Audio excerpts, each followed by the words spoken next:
you can actually flip this open if I ever encounter a bear. And it also has tweezers to remove ticks. It really makes my camping trips very enjoyable. And I keep my handy dandy headlight, works better on a tree. As you can see, there are some bears around here. This is kind of like a Russian doll. You know, the little dolls that you open the top and there's another little doll inside. Here's a cup and another little cup. The coffee looks piping hot. Thank you, Russia, for the idea. Then we'll take our Pinoy Fiesta Sweet Purple Yam. That's all for now. Pandesal. Well, today I'm just at a local park. Nothing special, although it's a pretty nice park. The forecast calls for rain, thunder showers this afternoon and tomorrow morning. So my big plan to go to a national forest and camp out kind of got snuffed out. So I thought I might as well make good use of the time. I'm already packed up. Maybe I'll just show you what's in my pack and how I pack it. Not that I'm an expert. In fact, I'm hoping some of you ultralight backpackers might have some tips for me. So leave some in the comments if you don't mind. And I'm always trying to figure out, how can I pack lighter? What do I leave out? What do I bring? What's really necessary? Because some of these hikes might be 1.5 miles, 2 miles, 4 miles. I might even do an 8 to 10 mile hike one of these days with all the gear I need. Can't leave the chicken in the car for that one. So let's unpack this and I'll show you what I've got. So first I want to show you that I always carry bear spray in a little holster like this. So I am ready if I ever encounter a bear, which is a real danger when I go out there camping around here. And the second thing I wanted to show you is my Mora knife. It's really an excellent knife. I'm not a sponsor or anything, but the blade is super strong. I can split wood with it. It keeps a nice sharp edge for a long time. It's really a great knife and was not all that expensive. I can't remember how much I paid, but it wasn't what I expected, that's for sure. I've had a few criticisms in the comments about me wearing a knife around my neck. Somebody even said it was reckless. So if you know me, I take that to heart and put it right back around my neck. There. That just feels better to me. Plus, you know, when I'm carrying my backpack, it might be a little difficult to grab the knife from my waist if I need it in a real hurry because of the waist strap on the backpack. So I like to have this just easily accessible and ready to go. Sometimes it kind of flops around, so I'll actually clip it onto the chest strap. So there. So this is a Kelty backpack. It's called Falcon 4000. I'm not sure how many liters it is, how big it is. I want to say 40 liters, but I'm not sure. I'll have to look that up and put it in the text there. The backpack actually came with a top cover where you could fit all kinds of gadgets and more gear. But I decided to take that off because I thought it was a little bit overkill. The pack itself, it's a little bit on the heavy side when it's empty. I want to say around 4 or 5 pounds, but don't quote me on that. It just seems a little heavy, empty.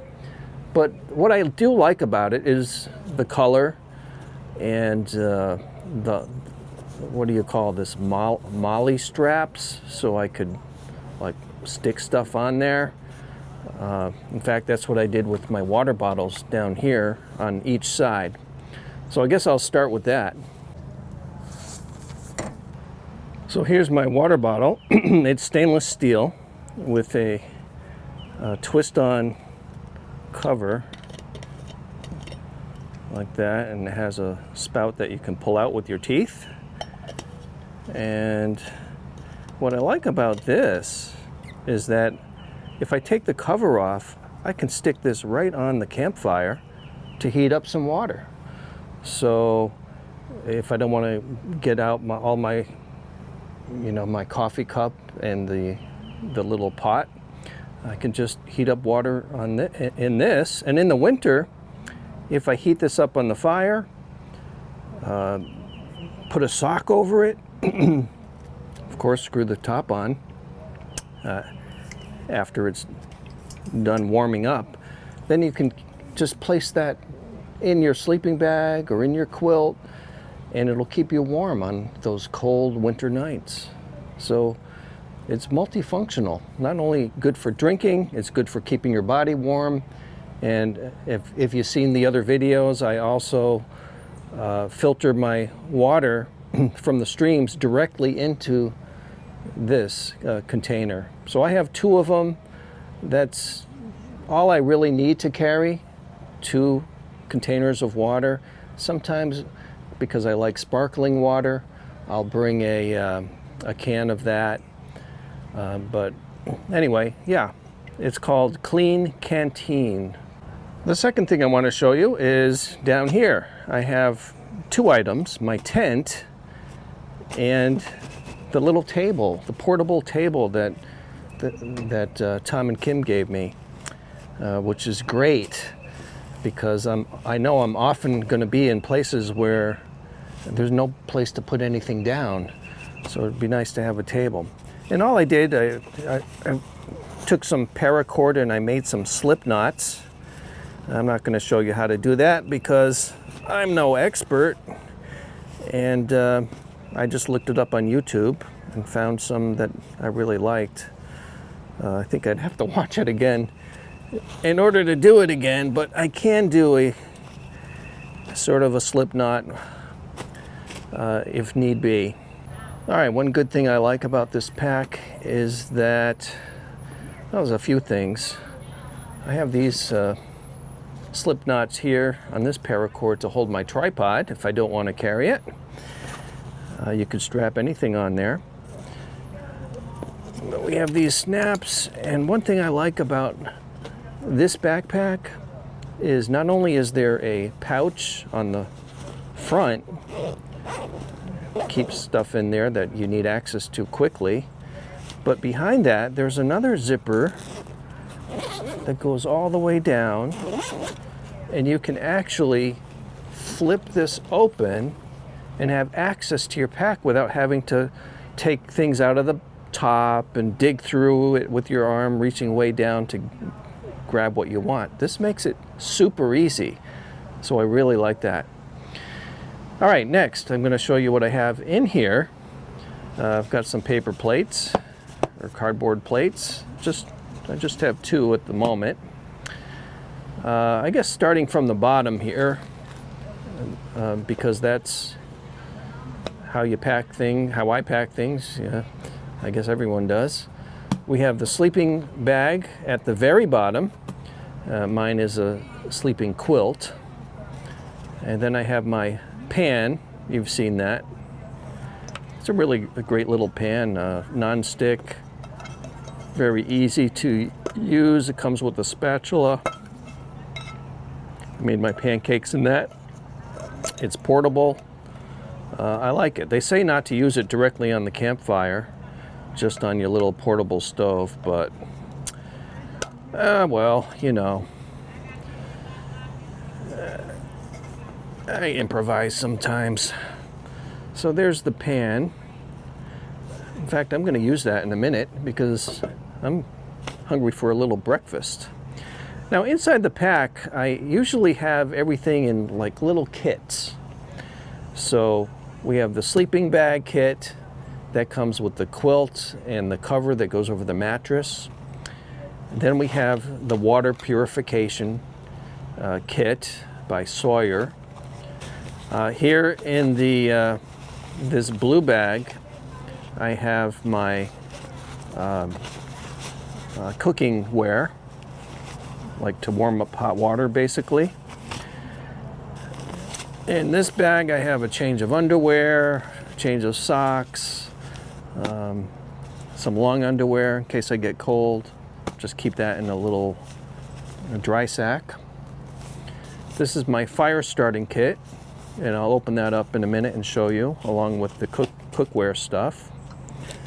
I have my Thermarest Neo Air mattress, air mattress, which is pretty comfortable and a lot more quiet than the previous versions.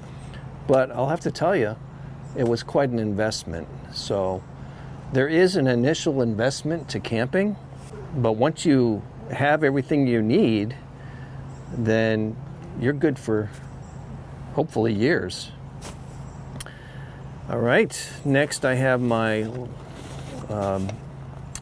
reclining portable chair by Nemo. It's not really a necessity, but it really makes my camping trips very enjoyable when I have a place to sit down and be comfortable. In fact, that's one of the complaints my wife had, that she could never find a place to sit and be comfortable when camping. So if she ever has the desire to come with me camping, I'm definitely going to have to get her a chair like that. All right. I have a couple canisters of gas for the stove, and I have a trash bag. I actually have 2 trash bags. If I run into rain, that's basically what this is for. I could put all my gear inside here. In fact, I might have done that if I had gone on a hike and I knew there was rain coming. But I didn't want to do that, so I could show you everything inside my pack. I also have, I picked this up at the thrift store, adult poncho. It's basically a clear plastic bag that you can put over your clothes so you don't get drenched in the rain. I don't yet have a rain jacket. That's another big investment that I'm just not ready to purchase yet. I also have a shovel. That's good if you want to find some clay or go to the bathroom and you'll have to dig a hole 6 to 8 inches, I think it is. Anyway, let's not talk about that. And then I have a portable saw. I picked this up at a local box store, some unknown brand, but it folds into a nice saw with a handle. It's probably a little bigger than what I need and a little heavier than what I need, and the blade isn't all that great, but it does the job. Eventually I'd like to get one of those silky saws. I actually have one, but it's somewhere in storage, way in the back. I looked for it, but I can't find it. So we're kind of waiting until we find our own home and get settled so I can get that. And also, this is a canister, because often when you're camping, they require you to have a bear-proof container to hold all your food. Now, this is the smallest one sold by Bear Vault, and I pack it pretty well for just one night of camping. I'll have to learn how to be a little bit better about packing things. So anyway, that can add quite a bit of weight, but it could also serve if you didn't want to bring, or if I didn't want to bring this chair, I could sit on this. We just, at night, before I go to sleep, I'll have to store this far away from the campsite so bears don't bother me. So in here, let's see what we have. I have a little packet some marking ribbon, so if I leave the trail I can mark where I'm going. Well, let's just open this up. And then we also have, I haven't actually used this yet, but I thought it was a pretty good idea. It's a mosquito net. I could just put that over my head, possibly over my hat, and that'll keep the mosquitoes off my face. I have some carabiners, whatever they're called. Cheap Walmart brand. Well, I don't know if that's the brand, but that's where I got them, and they were cheap. And a set of batteries for my wireless mic in case I need extra batteries. And what's all this here? A patch repair kit for the air mattress. Here I have an empty plastic bag, some matches, stormproof matches. I keep that separate from my my fire starting kit, just in case for some reason I lose that. I have this in here. And then I have a granola bar, which really should go in the bear vault. So let's flip this over and look inside this packet. Ta-da! I really don't have a whole lot in here, just some plastic bags, which I find them to be always handy, because if I'm near a stream or something and I want to put the fire out, I can actually just stick this in the water, scoop up the water, and carry it by the handle to the campfire to douse the fire. And I also use it for trash. I have a map of my next camping destination. We have a little solar light that I use inside the tent. It's blow up, takes no batteries, it's charged by the sun. It's a handy little thing and compact, so I like that. I have a couple little flashlights, or not flashlights, work lights really, which if it's nighttime and I need more light, these provide quite a nice light. Maybe a little harsh, but does the job. Of course, my work gloves, I always bring those because it's helpful if I have to carry a hot pot from the fire. I can just hold it with that, and also for gathering wood. In here I have, that's my Kindle, so I can do some reading without having to carry a big thick book. It's a little on the heavy side, but sometimes I don't bring it. Sometimes I do. It depends how much time I think I have for leisure. And here I have a little bathroom kit, toilet paper, bags, and stuff like that. I also carry that's a Sharpie. That's more for video stuff, so I can write things. I forget what my last use was for that. This is a little first aid kit. It's just very basic stuff. Band-aids, bandages, some medications for pain relief, itch relief, alcohol wipes, stuff like that. And it also has tweezers to remove ticks, which is really essential. I have a little bit of paracord. I need to burn those edges. Maybe I'll do that today. And just some more marking ribbon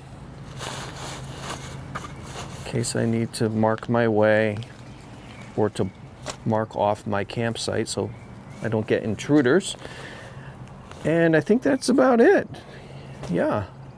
So I'll open a couple kits and show you that, and then we're gonna get cooking because I'm hungry for some breakfast and coffee.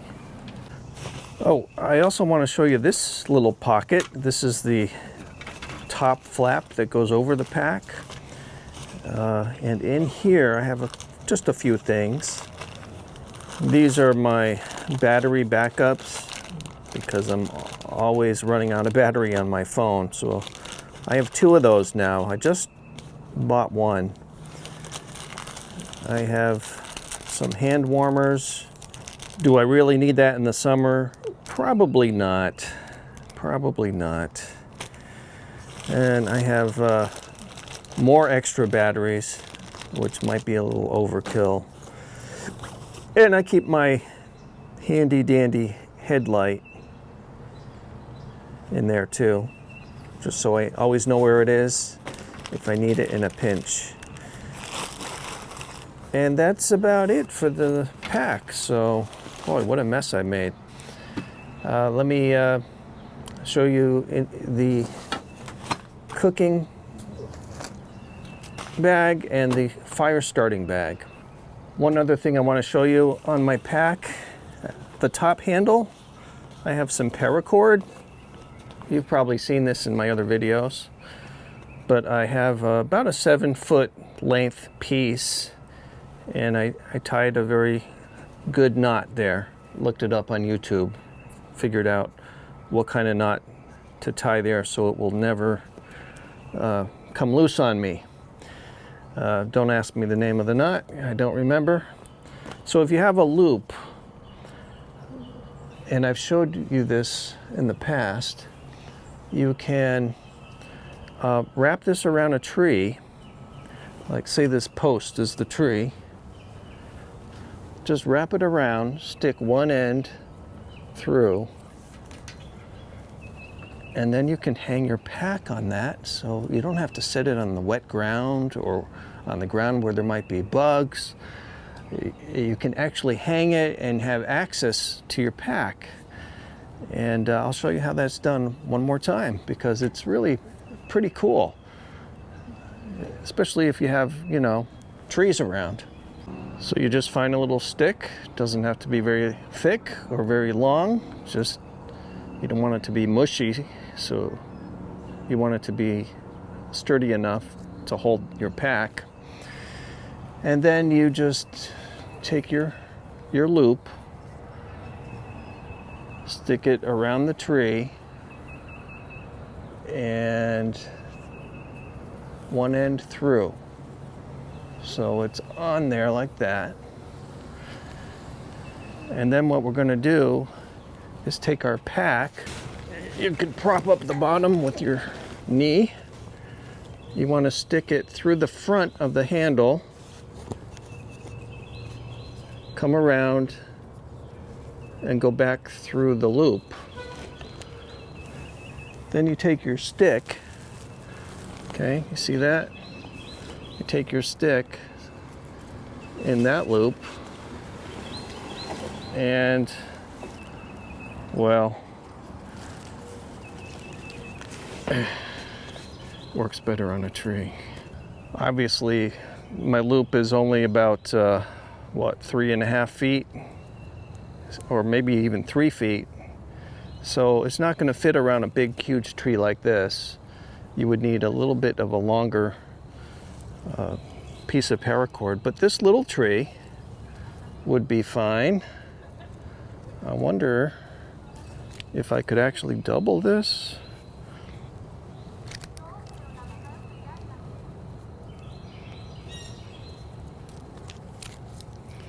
Not quite, so we'll just do a single loop.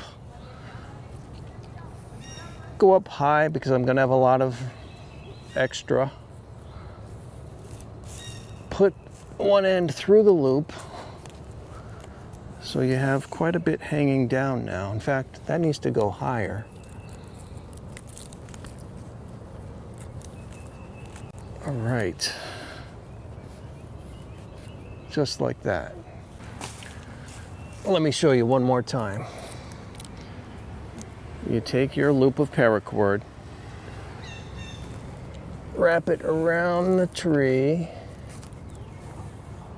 stick one end through, so it's pretty sturdy up there. That will hold my weight. And we have quite a length downward here. Then we take our backpack, stick it against the tree. We want the loop to go from the outside of the handle in towards the tree. So we'll stick the paracord under the handle towards the tree and then have it come back up through the paracord. So there's a loop here. Then you just stick your stick through that loop like that and slowly drop down your pack, and the stick will hold it steady. And when you're ready to take it down, very simple. Lift your pack up a little bit, that loosens the slack. Then just take your stick out. It's that simple. There's no damage to the tree. It's convenient. It keeps your pack dry and away from bugs. It's a great little trick. One other thing I want to show you is my little pouch for my bear horn. I'm not going to sound it here because it will scare people. So just keep that on hand. That's always within reach. So if I do encounter a bear, if I have time, my first reaction will be to grab the horn, because bears don't like loud noises, at least from what I understand. If I can use the horn to scare a bear away, that's great. Then I won't have to use my bear spray. As you can see, there are some bears around here.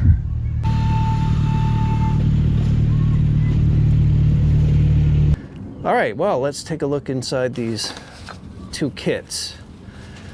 I'll get my cooking kit. No, let's do the cooking kit first. So here we have my cups. Oh, we have another canister of gas.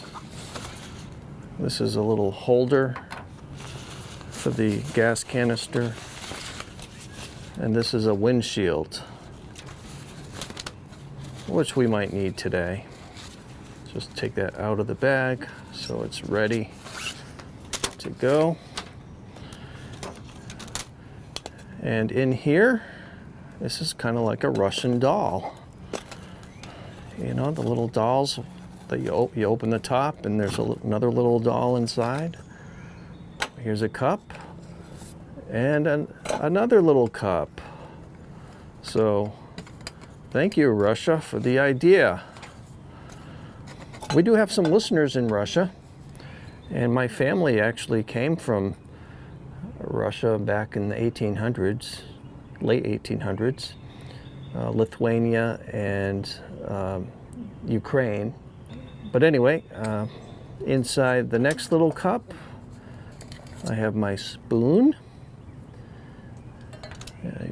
and I have a little, it's called a Mighty Mo, I think, stove. So this comes in handy. Let's see. You open up these arms that the pot rests on, like that. And then it has this lever, and it actually has a little automatic starter.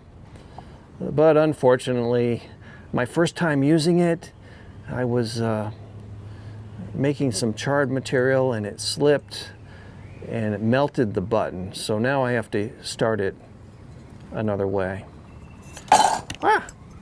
Okay, so this just screws on here. Actually, I think this is empty.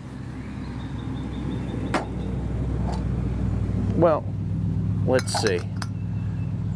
Let's use it up if there's anything left, but I'm pretty sure it's empty. We should hear a hiss if there's anything left. And there is a little bit left. All right, that goes like that. And if it's on an uneven surface, we have this little tripod. I guess you call it, for the stove to keep it steady. Pretty good idea. Oh, is it trouble? Oh, it just pops in. So like that. And then we have the windscreen, which goes around the stove, and it just makes it efficient. It cooks it a lot faster. It prevents wind from weakening the flame or making it go out. So I did have when I had my mishap with the stove, I also burned a hole in this because it all fell on the flame. But it still works. All right, so I'm going to light the stove after a minute, and we'll cook some water right on there. And we're going to make some coffee, and I have a little surprise for you. Inside my little fire starting kit is my go-to method for starting fires, the ferro rod. Yep. And we'll get some water. I could drink coffee right from there, but seems a little big. Well, we'll put this around here and make that fire a little bit more efficient. All right, so next we'll get our coffee ready.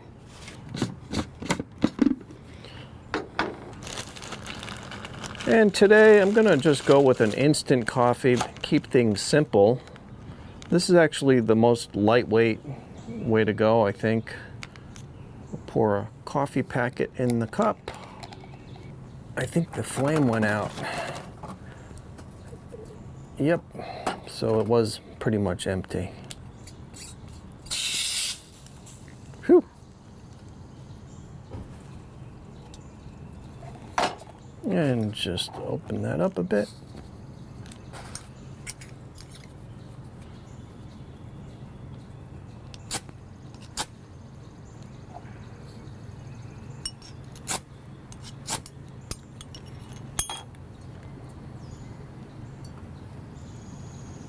There we go.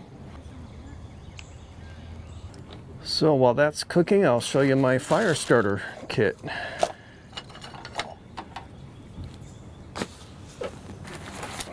Ferro rod, you know that already.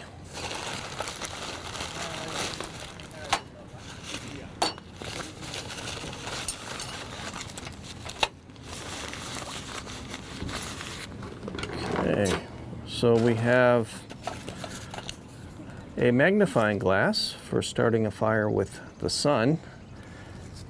I have yet to be successful with that. That's coming in a future video, Lord willing.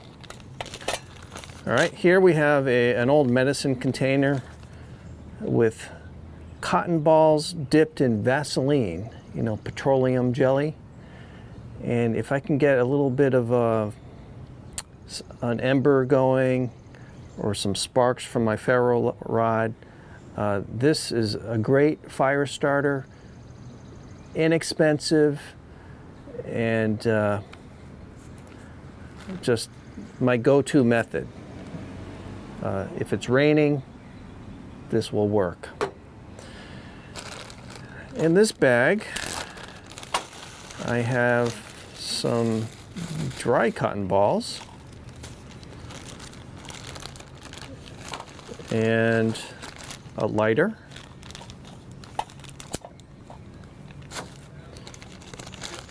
And I think this is a magnesium bar. So if there's a lot of people walking by making noise, talking on the phone, but you can actually shave some of this off and then use the ferro rod, and it will create some embers there. So another, maybe I'll show you that in another video.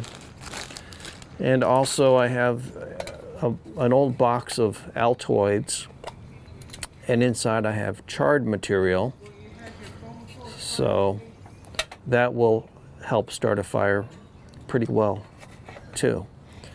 And I'll have to show you that in a future video as well. It looks like the water's ready.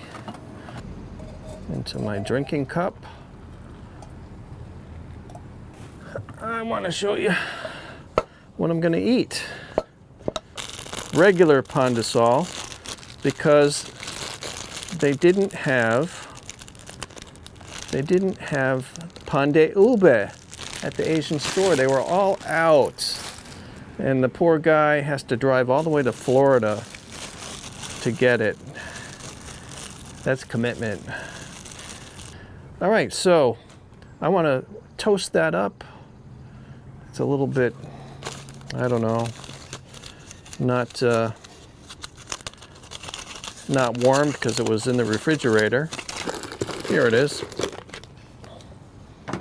I'm going to make a little mini oven to warm up my pan de sal. We'll use a plate or two, some aluminum foil over it, and we'll just put it on the pan and warm it up. Sound good? And then I have a special spread to put on the bread. Hey, that rhymes. The coffee looks piping hot. Take our spoon and give it a nice stir. Put some of the creamer in there. Now watch it turn a nice coffee color.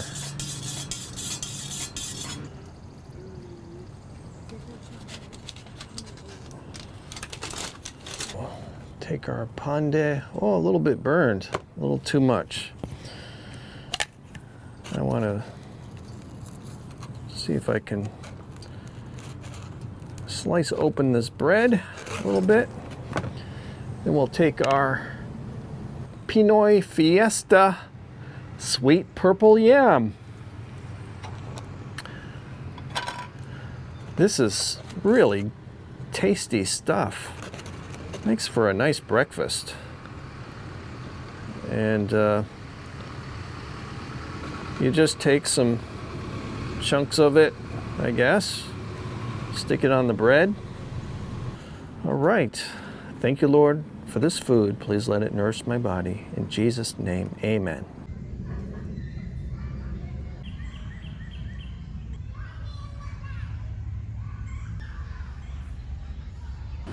Well, it's not exactly the camping trip I had in mind. And I really don't want to camp in the rain if I can prevent it, especially thunderstorms. If it were just me, it'd be okay. But I'm bringing you with me and the camera equipment. And I don't really want to deal with rain and wind and all that mess.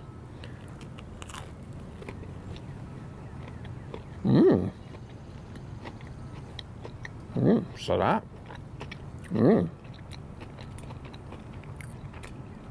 The purple yam, that adds so much. It's incredible. I wonder if I should show you the park. Might as well, since we're here. Give you an idea of what life is like in my town. A lot of people go walking. There's a couple playground areas, baseball fields, walking trails, and there's actually a little railroad that I bring my granddaughter on. Just goes in a circle 2 times. But it's a fun thing to do with kids.